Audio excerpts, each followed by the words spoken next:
Very perfect. Got it. All right. Well, thank you. All right. Well, we will officially start the meeting.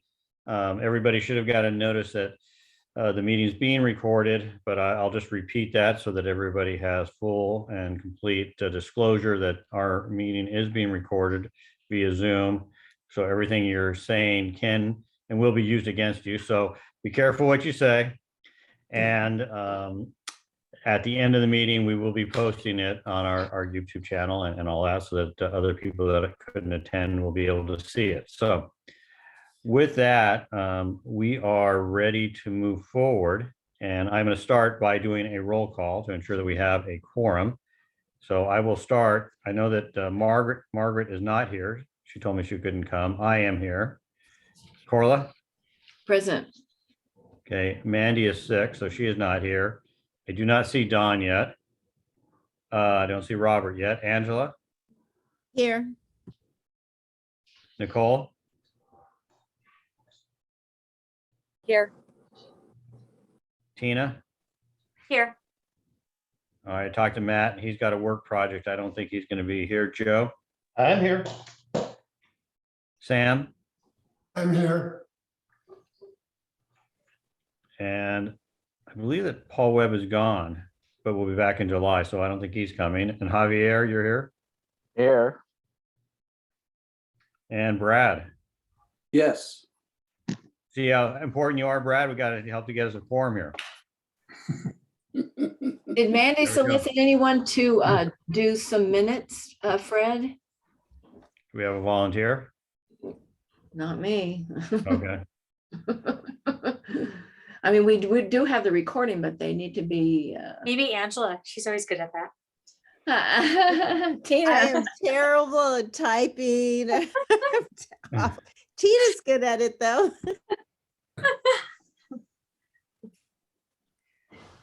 Is that a Tina volunteer? I guess. I was saw her trying to- hand. Yay. Yay. I was trying to get Angela to do it. All right, well, thank you, Tina. We appreciate that. There's going to be a few minutes. I will have to be honest. I have to go off camera, but I'm still here. Okay. Okay, okay. All right.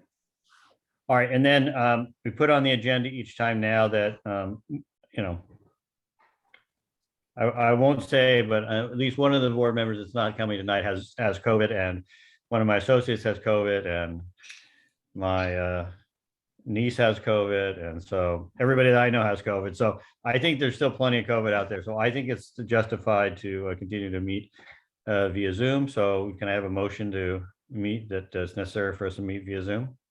I I got a move we meet motion by Zoom. Tina. I motion. To Got a agree. motion by, and second by Sam. All those in favor, raise your hand. All right, it looks like we have unanimous consent to meet via Zoom. All right. That'd be 8-0. Okay, with that, I don't think, I think that with Mandy being sick, we don't have any minutes to approve. And so we'll just go right into board officer report. So I'll start with the chair. And a couple of things. I mean, I think obviously we're still doing well. Everybody's been active. The board's working really well. I'm very proud of everybody. I want to give everybody the heads up that tradition is that we're dark in August, especially new people like Javier may not know that. So want to give everybody the heads up that I'm planning to follow that tradition. And so I'll make an announcement at the next meeting in July that we're going to be dark in August. And everybody can enjoy the summer. But if you have anything that needs to be done, project review, maybe if you have projects that you want to try to get done, try to get those in on the July meeting. Otherwise, they're going to wait till September. The other thing that I have is that I mentioned at the last meeting that we were going to have a in-person meeting of the Point Loma, Ocean Beach, Midway leaders with Officer Cirillo and with his captain, Captain McLean. And so we did have that. We did have that meeting. And it was in person, and it was. I thought it was very good. And you know, there's a lot of things going on out there, from street vendors to homeless people, and just concerns about crime and things. But it was a very, very productive dialogue with Officer Cirillo and also with Captain McLean. I was there for Jen Campbell's office, and there was various representatives from that showed up. So we're working on addressing some of those issues. And I think the police, in defense of them, I mean, they're kind of caught in the middle. The mayor's telling them one thing to do, and I think the people on the street that live in the communities are telling them that we need help and that there needs to be more work done. So I think that message worked pretty well, and I think we're all trying to work together to try to get a little bit more responsiveness from them and a little bit more support. So anyway, it was a good meeting. And so I just want to report to that. I'm going to continue to follow up. We're going to have another meeting tomorrow, and Officer Cirillo said he's going to be there. So we'll continue to follow up on that. And with that, I just have one more thing on my report. I see Dawn is now here, so I'll mark Dawn down as present. And I understand it's your birthday, Dawn. So happy birthday. Hey, Happy birthday, Dawn. All right, so that's all I got. Margaret's not here, so Angela, do you have anything you want to report? I do not. Thank you. All right, Corla? yeah, I'll just do it now. We had, I've been doing the fiscal year request for reimbursement from the city for our $500 annual stipend, and the checks that we voted on previously are clearing. And so now our balance is $698.93. And I'm just submitted the paperwork for reimbursement this afternoon. So we should be expecting that. Otherwise, that's it. Okay, well, that sounds good. And then we don't have Mandy. So there we go. We got through board reports. We are need if anybody wants to make a 2-minute non-agenda public comment to raise their hand Your and we'll let them connection go. is tinning out sometimes. Okay, I'm trying to do the best I can here. But I appreciate that. So did you guys hear that we're going to non-agenda public comment? Yes. Okay, does anybody have a non-agenda public comment?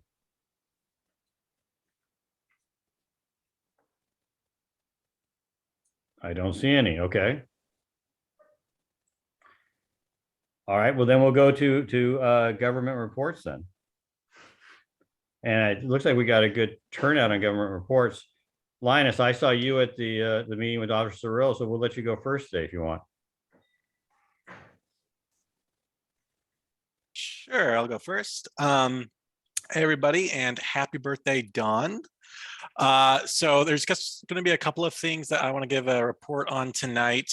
First, Fred mentioned it just a little while ago regarding, I think you alluded to it a little bit, police hearing one thing from the mayor's office about what they can and can't enforce. And I just want to provide a quick update on one of the things that we discussed at that leaders meeting was the vehicle habitation ordinance. And as many of you probably already know, the mayor's direction to SDPD for the past year plus or so has been not to enforce the vehicle habitation ordinance because of ongoing litigation regarding the city's regulations surrounding that. However, last month, the mayor met with the police chief as well as the city attorney to discuss moving forward with enforcement. And I believe it was last week on Monday, I got an update from Captain McLean from Western Division saying that enforcement will be continuing on the vehicle habitation ordinance. We're not entirely certain when hard enforcement is going to begin. Neighborhood Police Division is going to be taking that project on, and they're currently receiving training from the city attorney's office on how to handle enforcement, given that the litigation is still pending and will be so until at least October.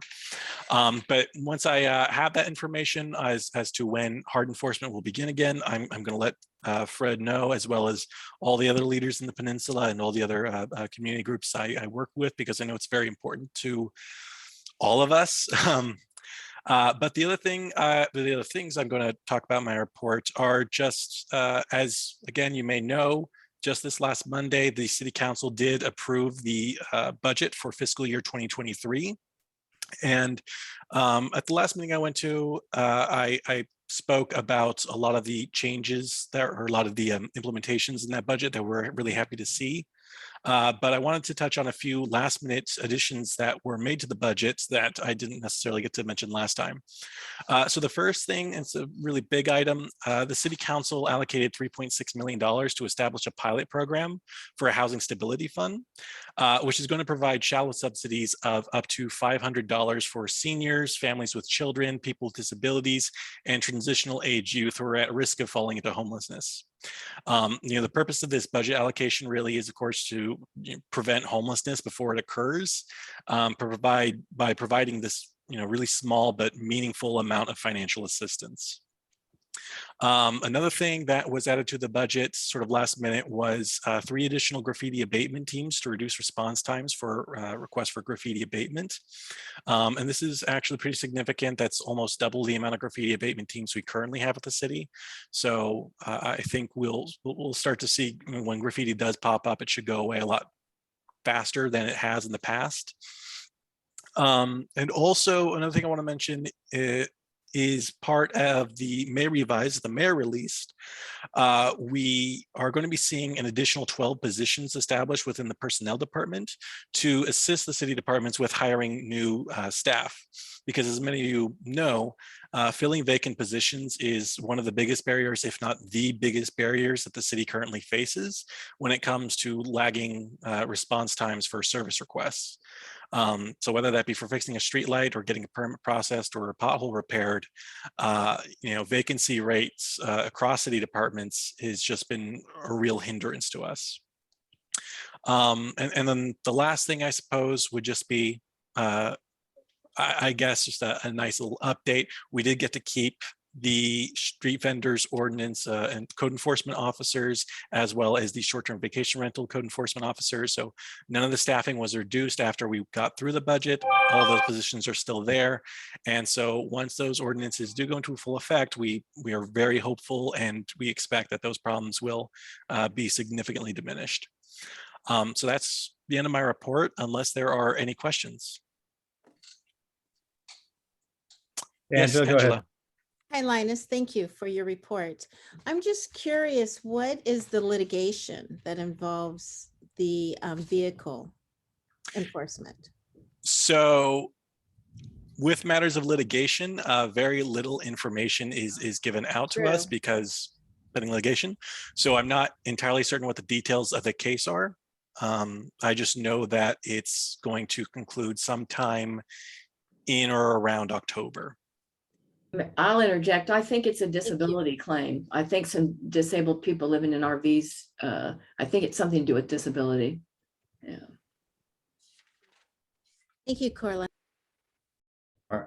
Any other questions for Linus? Go ahead, Don. You're on mute, though. Got to unmute yourself, Don.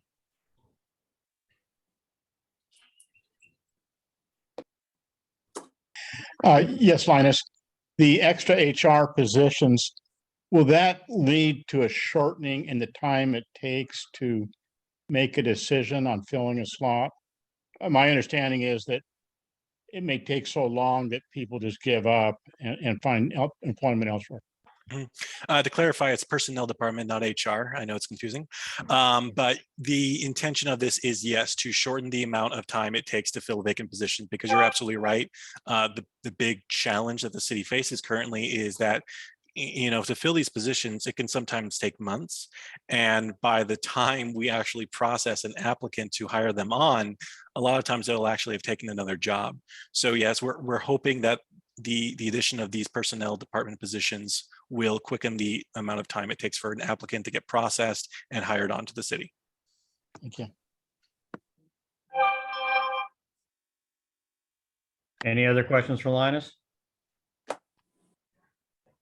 All right. Linus, thank you for the report. Thank How about you. Mickey? Mickey, you I want to go almost for always a lot more questions at community groups. Okay. All right. Hello, everybody. My name is Mickey Holmes. I am the district representative for Assemblymember Ward, and I just have a pretty short, simple update. 18 of our bills passed out of the Assembly, and they're now in the Senate going through the committee process. So we're very proud and excited for that. And then a framework, a general framework for the state budget was passed on Monday. It was an agreement between the Senate and the Assembly. They still have to speak to the governor and make negotiations there. So it's not finalized yet. But once it is finalized, I can let you all know which of Assemblymember Ward's requests made it back to San Diego. And on a team note, we had a team trip up to Sacramento last week. It was a good time. I got to visit the Capitol, and we got to award the nonprofit of the year for the 78th district, which was the oh my goodness, it's not in my brain. Community Law Project, that's what it is, which is out of, I believe they do a lot of work with housing and helping people that can't necessarily afford attorneys. So we are happy to reward them. And as always, if you have any questions about EDD or ABC or any of those alphabets, you can let me know and I will be happy to help. But with that, I'll take any questions if there are any. So Mickey, I was reading a report that there's a debate about a large surplus and sending money back to people that pay taxes. So where do we stand on that, and what kind of money do you think is going to be sent out? So right now, it is so up in the air. I'm not sure. Cole might know a little bit more than I do. Last I heard, the legislature's proposal was very different from the governor's proposal. So the legislature was proposing $200 per taxpayer. That makes under $150,000, I believe. But the governor was proposing more of a gas rebate, so rebates to people that own cars. So there's going to have to be some negotiation going on there, but something is coming. Some kind of relief hopefully will be on the way soon. Okay, thank you. All right. That's about what they said in the article, so it's good. Okay, you got it. Any other questions for Mickey? All right, well, we'll go ahead and segue to Cole then if he's Thank ready, you. and then I'll ask him at the end if he doesn't answer what his insights are on whether taxpayers are getting any money back. All right, folks, ready for that question at the end. So I'll first start out with my update. Cole Reed with Senator Tony Atkins' office. The first part of my update is regarding a proposed constitutional amendment that Senator Atkins introduced along with Assembly Speaker Rendon. This amendment was initiated in response to a leaked Supreme Court decision, which indicates that it's going to be very likely that the longstanding precedent set by Roe v. Wade will be overturned. This amendment will guarantee a right to abortion as well as contraceptives in our state upon voter approval. It'll ultimately need to receive 2/3 votes in both the Assembly and the state Senate before it reaches the voters likely this November. The next part of my update that I have is regarding pieces of legislation that the senator has managed to move from the Senate to the Assembly. So in late May, there was about hundreds of bills that departed from their houses of origin. Senator Atkins managed to move 11 of her bills that she's either authored or co-authored over to the Assembly. I won't go into depth about every single bill, but some of those include, there's about 3 environmental bills, 2 veterans bills. There's also a bill that I want to highlight in particular called Senate Bill 1375, which would expand the number of healthcare professionals who would be able to perform services that include abortion services in our state, as those services are likely to be projected to increase if Roe v. Wade is indeed overturned. The last update that I have is regarding the nonprofit of the year, which Mickey mentioned in her update, but on Tuesday, Senator Atkins announced that the nonprofit of the year for the 39th Senate District is an organization called 0800. 0800 is a local nonprofit that helps transition active duty service members along with recent veterans to civilian life. I'll post some more information below in the chat box once this update is concluded. That concludes my update though, and I'm happy to take any questions. Okay, well, the first question you're going to get is, okay, we pay a lot in taxes and there's a surplus and there's supposed to be rebates. So what are your insights as to what if any rebates people are going to get? Yeah, so there's a few extra points I can add on to what Mickey already pointed out. At this time, there isn't a consensus reached between the governor's proposal and the legislative proposal. The legislative proposal would, in addition to having $200 rebates per tax filer, it would also include an additional $200 per dependent too. So if you have children who you claim as dependents on your taxes, that would just increase the amount of the benefits that you end up getting to help with inflation. In addition to that too, that would also include a grant program, which would include non-tax filers like seniors who have fixed income. So those are the main differences between the governor's rebate and the legislative rebate. But as of today, there's just no solid agreement. Okay, thank you, Cole. I appreciate it. But Yeah, of course. any other questions for Cole? All right. Great job. Great job. Keep up the good work. Get that budget finalized. And Thanks, Brad. Kota emailed his report and I emailed it out right before the meeting. I just got it, so I haven't even had a chance to read it. So yeah, and Cole, go ahead. I'm sorry. Well, thank you for doing that, Corla. We still have Tracy. So our friends in Ocean Beach, Tracy, do you have a report? Let's see. So nothing for planning board that I can remember. I'm no longer secretary anymore, so I'm not required to like make notes and take notes. So I kind of checked out at the last meeting. So sorry, anyways, let's see. So I saw a really interesting presentation yesterday at the Pacific Beach Town Council, and it was an officer named Jared Wilson, and he made a presentation on the PROTECT Act, which I think is really, really important that we all learn a lot about it. The PROTECT Act is sponsored by the ACLU, and Linus actually was there at the meeting as well. So I am going to try to get a presentation at the OB Town Council. So when that happens, we'll probably have a Zoom, a hybrid kind of format, so everybody can learn more about it. And what I did find interesting is that the proponents for the PROTECT Act did not show up to the meeting. And I guess they were asked if they wanted to show up for the meeting, and they did not. So when I spoke to Marcella about it, she said that she is making the assumption that they did not feel like it would be their audience, right? So, anyways, again, like I said, if that does happen, it'll probably be at our July meeting, and I'll make sure to let everybody know about it. It's something that we all should be aware of. But I think that's it. I don't even have any commission news. I gave it last month, so we're all good. Okay, well, it looks like you got a question from Linus. So Linus, go ahead. Yeah. Not a question, just a quick comment. I was actually talking to Jared about the presentations right before the meeting started, and I asked him, about the Coalition for Police Accountability and why they weren't there at the meeting to present their side. And he said apparently they follow him around where he goes. So like they didn't present this meeting, so they might present it next meeting. That he says that's what usually happens, is they follow like the meeting after he goes. He says just to sort of avoid having like a debate on, in front of like the whole council area, I guess. Yeah. Just that's something not I right. thought was interesting, but that's kind of yeah. I mean, honestly, I think that's kind of chicken squat, right? But anyways, we'll see what we can do for July. I think that would be a good thing for the Ocean Beach Town Council to do. But anyways, thanks.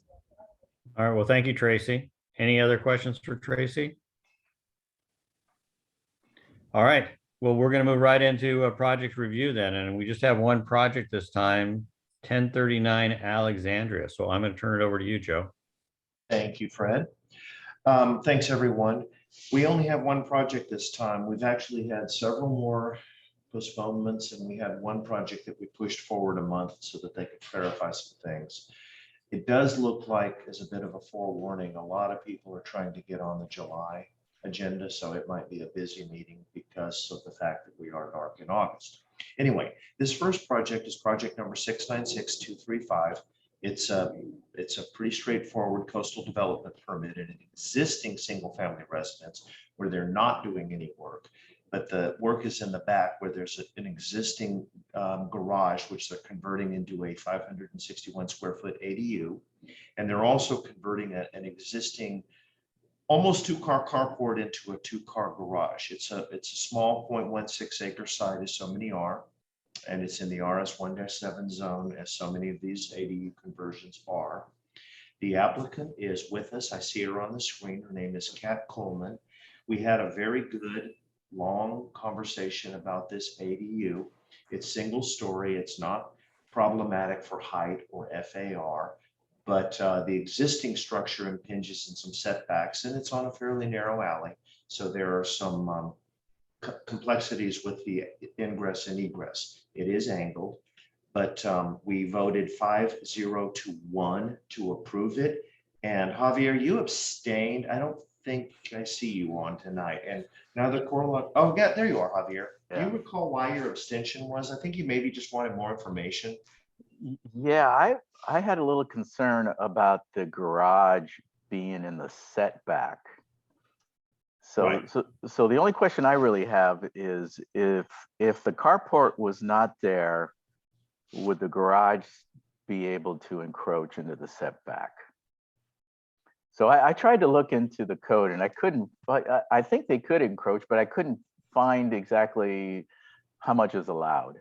Well, So the rules regarding ADUs are changing all the time, and Well, they're it's- now allowing some 0-foot setbacks. But we all were of the agreement in this meeting that the existing non-conforming setback was grandfathered, and they were neither demolishing and replacing, nor really doing anything other than infilling to make a carport into a garage. And the primary concern of the applicant was for safety. So with that, I've asked Kat to appear with us tonight. I see that she's on the screen. Kat, why don't you please introduce yourself and make a brief presentation about your project, and let's show the board what your drawings look like, and then we'll continue with a brief discussion. Great. Hi, I'm Kat Coleman with Rulin Design Group. I will go ahead and share my screen. I think Joe did a pretty good synopsis of what this project entails. And I think sharing the screen will help you guys visualize what we're talking about here. So this is the site plan for the address at 1039 Alexandria. And this is Alexandria on this side here. This is the street side, and this is the main residence. It's a 2-story Cape Cod style existing single-family residence. We're doing no work here.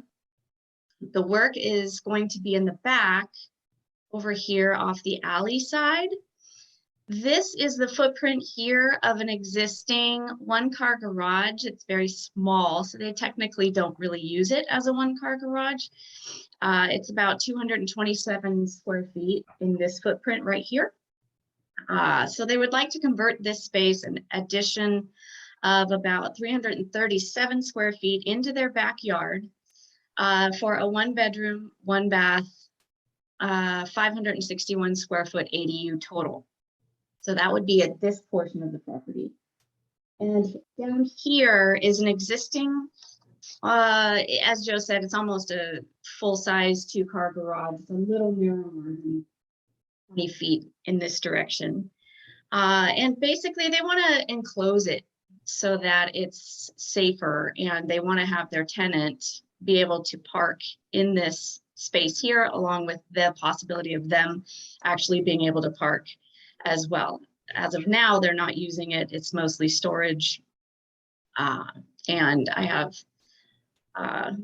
just been told that they would most likely use it if it was more secure. So that's really their goal with the project. This would remain 1 story. This would remain 1 story. Same footprint here, and nothing going along on the alley as far as the footprint of the existing garage here. And this is our property line right here. Are there any questions about the site? Kat, maybe you can get out of the screen share and I can see if people have questions, and then we'll go from there. Okay.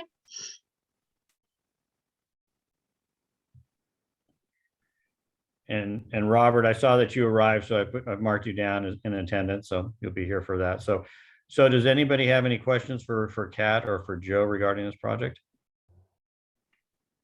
Well, let me just ask the question again. Kat, if the carport was not there, would the garage be able to encroach into the setback? No, because it would need to conform to today's setbacks. Now, in chapter 12 in the municipal code, permitted non-conforming today, it's fine as long as we're not expanding the footprint or demolishing more than 50%. And we're not doing that. Keeping within the footprint, we're just going to be enclosing the portions that are open right now.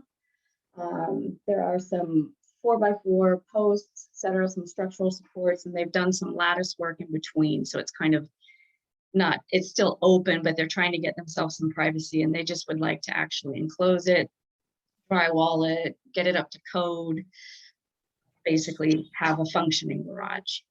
So I'd like to add for the group's benefit that this is one of those, you see so often these structures where they technically keep 50% of the walls and it looks like a few studs standing. They're literally keeping the whole carport. They're just infilling the walls.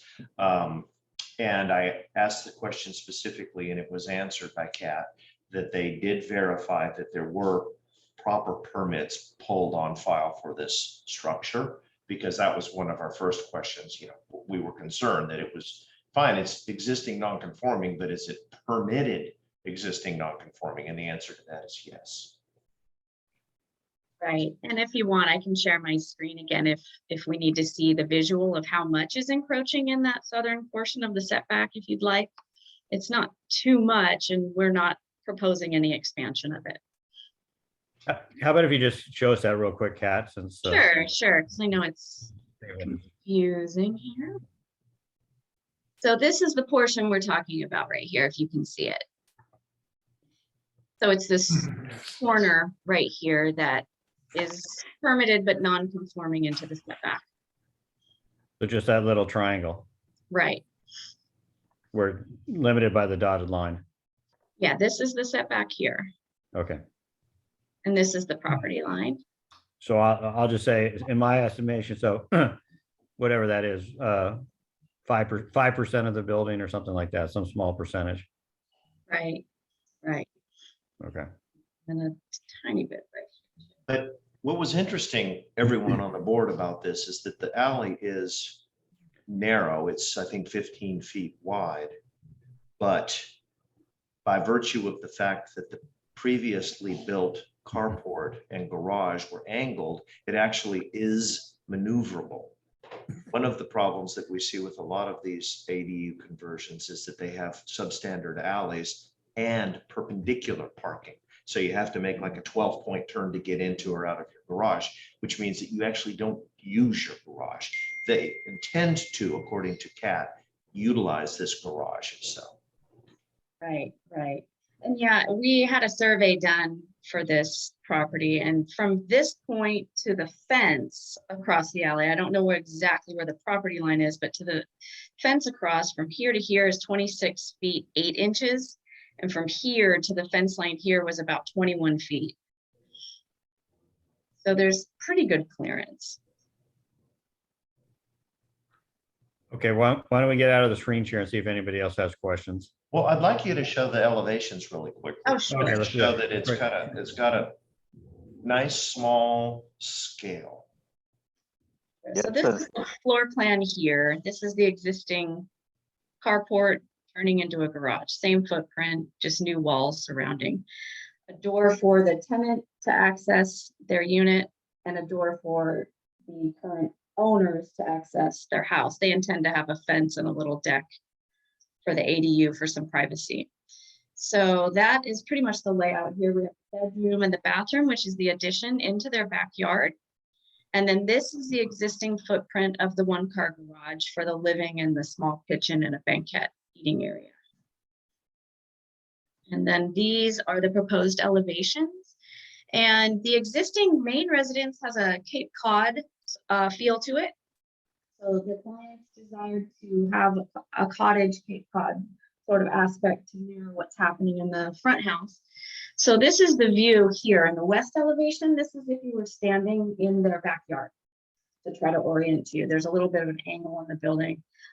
There will be a deck for the ADU, so we're not showing that in completion in the elevation, but we'll have some hardy plank shake shingle siding along with hardy plank siding, just lap board siding, and some stone stem walls to match the existing. This is the existing garage stone stem wall here, and they'd like to mirror that here, and they'll have basically that going on from the north elevation. This is the south elevation looking at the ADU bedroom here. And then this is from the alley. This is the enclosed garage elevation along with the side of the ADU. And this is angling back into the rear yard. And this here is the elevations from the interior in the backyard looking to the garage. This is the tenant's door. This is the door for the clients to go into their backyard. And then this would be along the lot line side. This is the part where it's slightly going over the setback that we were talking about, the existing line. And then they have an access door here for their trash receptacles and things like that. These are sections. So were there any questions about the elevations or materials? The overall building height from the lowest point of grade, and that lowest point of grade is in their rear yard. And so the overall height from the 0 is up to 15 feet 9 is the max height on the highest point of the proposed project. And your FAR again, Kat? Our FAR it's a 7,133 square foot lot. So we have 0.57, which is a total of 4,065. And so our main residence is 3,028 existing. And so if we add the garage and the ADU, we get a total of 3,996, which is less than 4,065 allowed.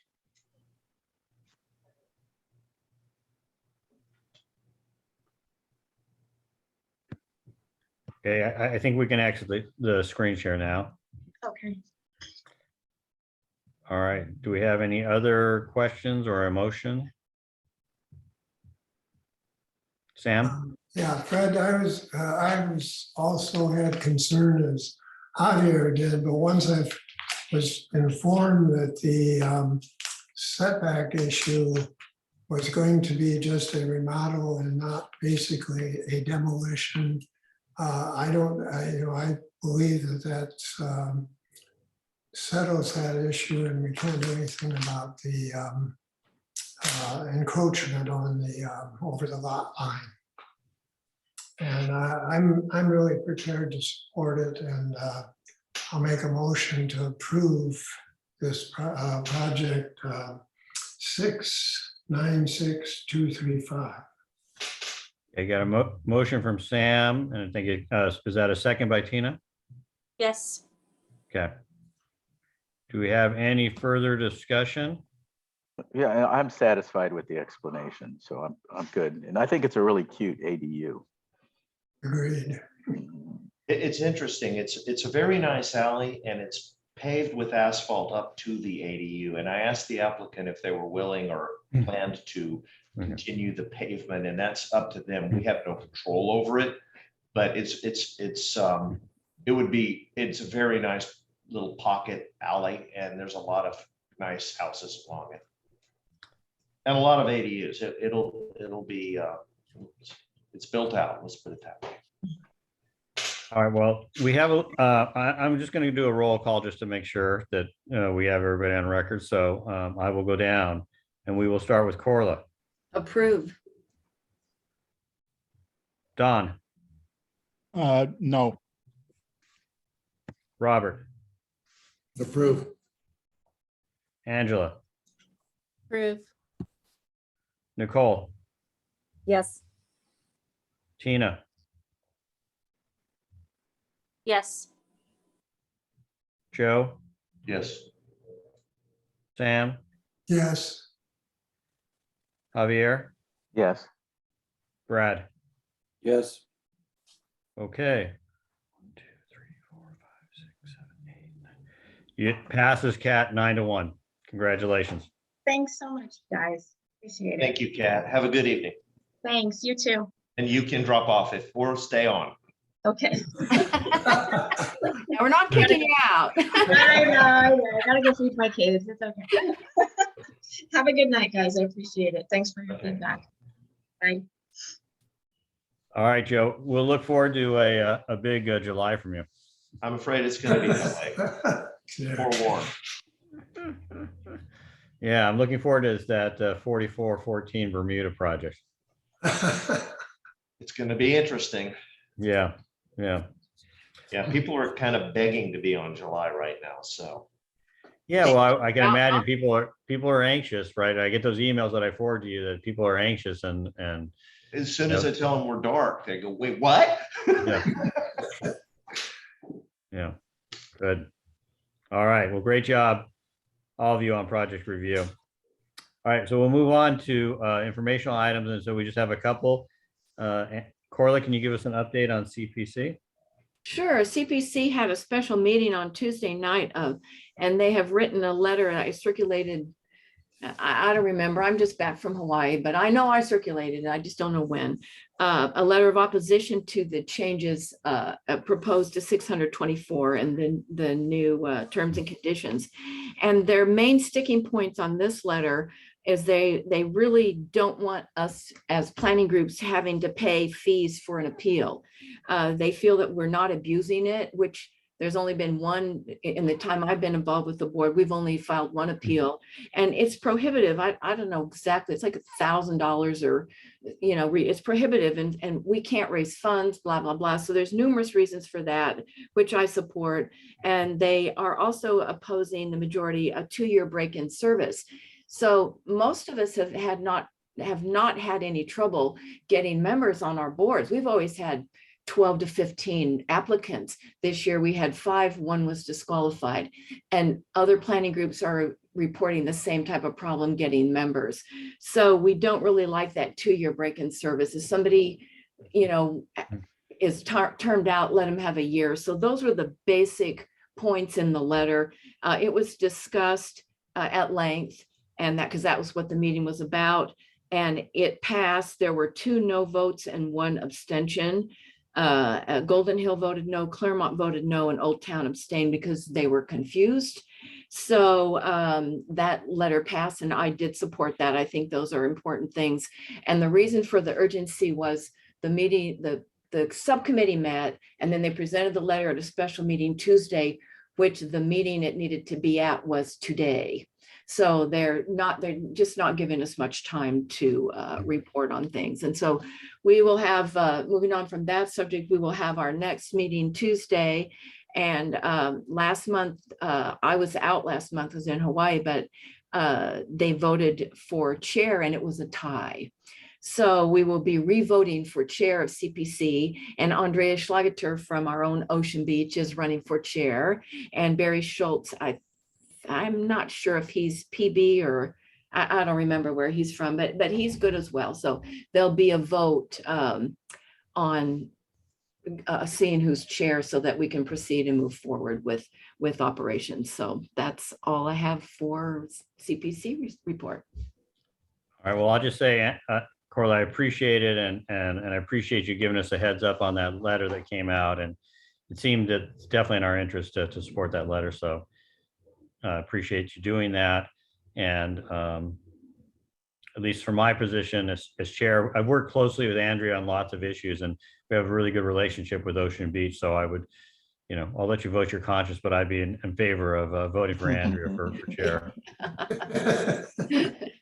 You bet. All right, any other questions for Corla? All right, thanks, Corla. Don, I want to keep this on the agenda of the Voltaire Street Bridge and certainly the Cannon Street Park. If there's any updates on either one of those, can you let us know? I can't give you an update at this point. I'll wait till July. Okay, fair enough. I just leave it on the agenda so I have a reminder. Thank you. Okay. All right, so we'll move to the board action items, and the first one is really for Mandy. but she gave us the letters to support our two student liaisons, and the letters look pretty good to me. So Mandy asked me to go ahead and present these letters. So I think that that everybody was sent a copy of the letters, and I think the student liaisons did a really good job, and we'd like to send a letter of recommendation. So go ahead, Brad, you got a question? No, I was just gonna cut to the chase and motion to approve. Okay, thank you, Brad. Thank you. Second by Angela. Okay, good. All right. And I agree. I kind of know of them. So, I agree. I thought the letters were outstanding. Nice letters. That was very well done. Yeah, the letters were good. Yeah, they deserve. My kids know them. So they are awesome kids. So overachievers. Yeah, well, and I think it's, I do think it's one of the things, it's like the environmental committee, it's something that no other planning board has, and getting younger people involved in the planning board and seeing what's going on, it's great. And so this is a give back to them. So we're happy to do that. So is there any other discussion? All right, all those in favor of approving the letters, raise your hand. That appears to be unanimous, 10-0. Perfect, thank you. Thank you. Okay. All right, and then I put on here the appointment of board members and community members to committees. And so I think that Joe has somebody, I think that he wants to add to project review.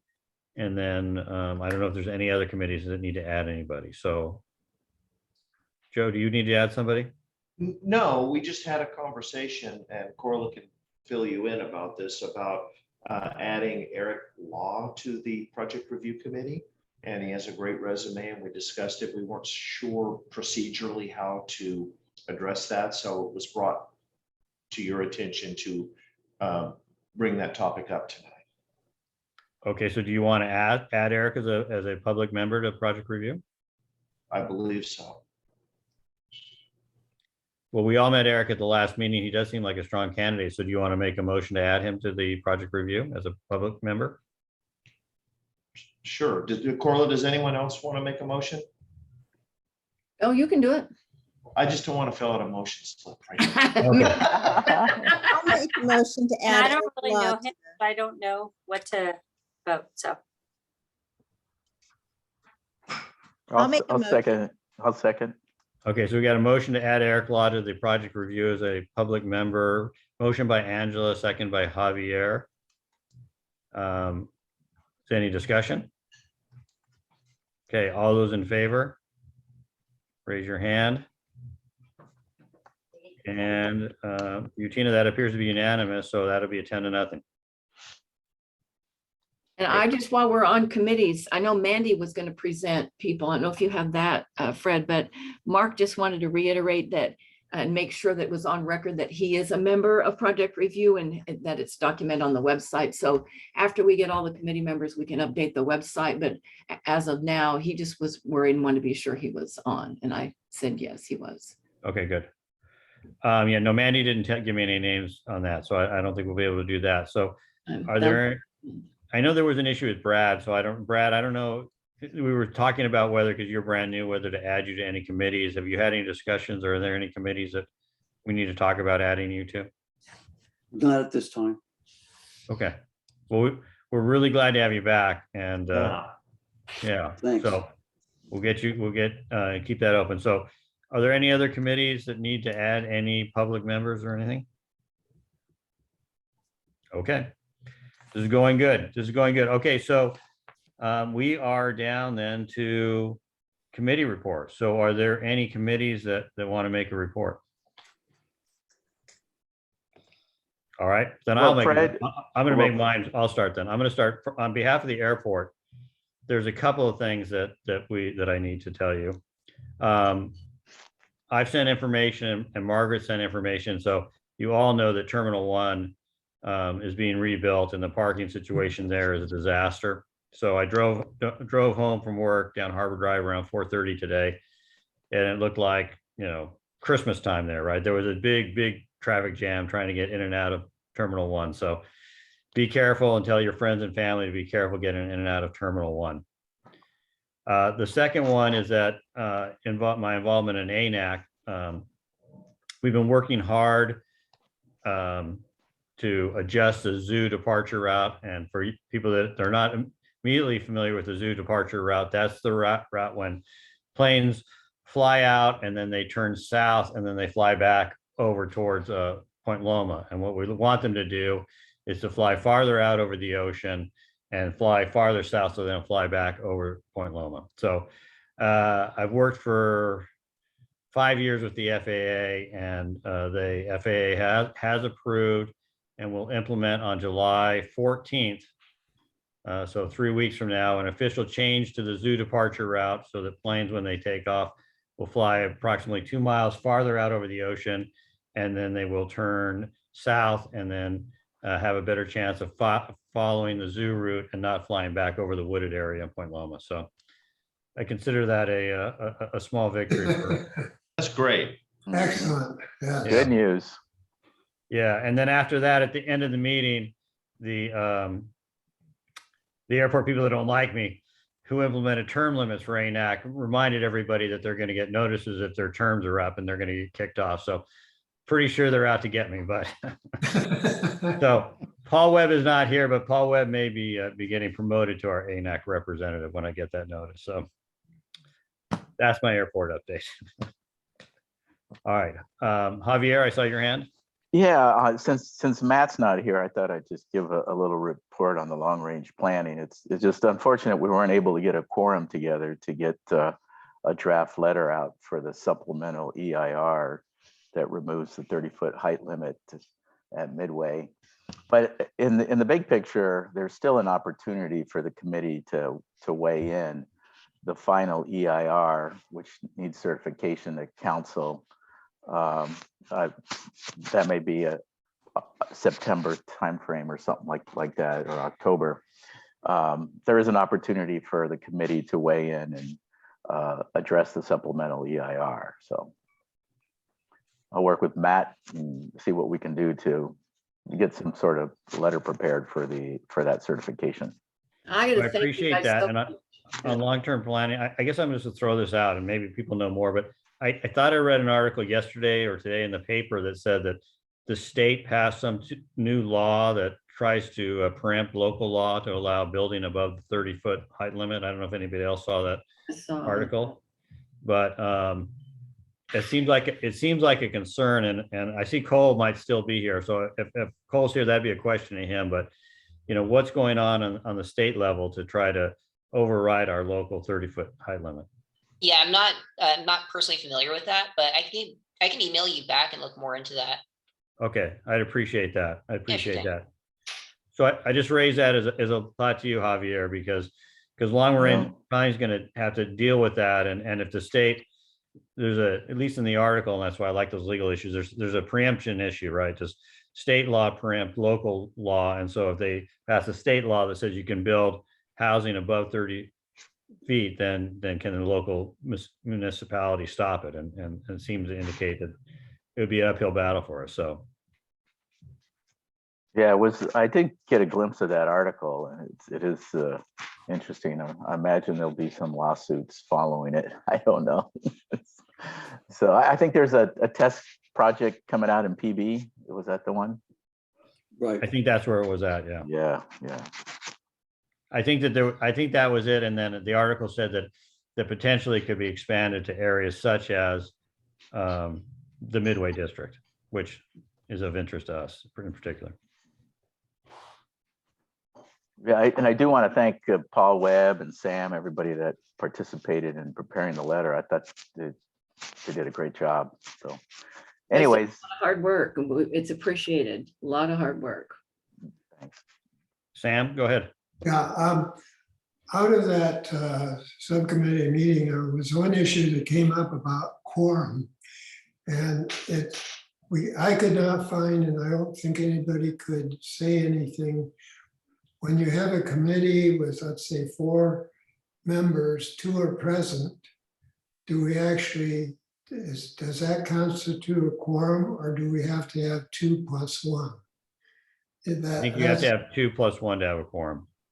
Do we have any written record of that? Or should we actually do something in writing for that? Because I could not find anything, and I don't think anybody else could find anything. I believe it's consistent with Robert's rules that a quorum is, you know, half plus 1. And so if you have 4, then you got to have 3. We have 15, we've got to have 8. But Don, you're a parliamentarian. I saw your hand. Yeah, your interpretation, I believe, is correct. A majority, and 2 is not a majority of 4. Right. Yeah, okay, that's fine. I wanted that clarified for future use for other, let's say, people that come on to subcommittees. Yeah. So for example, if you had somebody like Brad that you really wanted to add to long range planning so that you had 5, right? Then you'd have 5 and right. 3 is a quorum with 4 and 3 is a quorum with 5. Fred, was that a motion? Because I would. No, second that. just speaking out loud. Just speaking out loud. Yeah, I'll say this issue's come up before, and I'll say I don't want to discourage anyone from participating and volunteering, but if you're going to be on a committee, you got to show up, you know, because you can't get anything done without the quorum. So having large committees makes it harder to have enough people to go ahead and operate and take action. So. Yeah. All right. Well, with that, that's all I've got. So does anybody else have anything? Oh, can I just ask one question? Our student liaisons, were they on environmental committee and something else? Does anybody know offhand, were they on 2 committees or just the environmental? Just environmental. Okay, perfect. Yeah, I'm going to announce and brag on us at CPC on Tuesday. So I want to be sure I knew what I was talking about. Yeah, and actually, when I go to those, I've mentioned that a couple of times when I've been at the Point Loma Ocean Beach leaders thing in Midway, right? Because it's something different, especially we do. So I'll try to mention that tomorrow morning. Yeah. So Brad, real quick, we were on committee members, and I kind of support your, getting 5 on that committee would help that quorum issues for Javier and Matt's long range planning. Is there anybody that's interested in volunteering on that committee? I might consider it. Let me think about it. Okay. Thanks, Brad. Yeah, and I'll leave that. I'm going to leave this item on the agenda for July so that if people want to add somebody, they can do it. Excellent. All right. Anything else? Yes, I have one question. Since I was the first time note taker, Mandy didn't do it. When do I need to submit notes? In 3 days? 2 days? No. Usually we get the draft minutes like on the Monday or Tuesday before the next meeting. Oh, wow, I have lots of time. Okay. Yeah. Otherwise, people lose them before then anyway. So actually, I think usually Mandy sends them out like the Tuesday before the meeting, and so that everybody everybody's top of their inbox.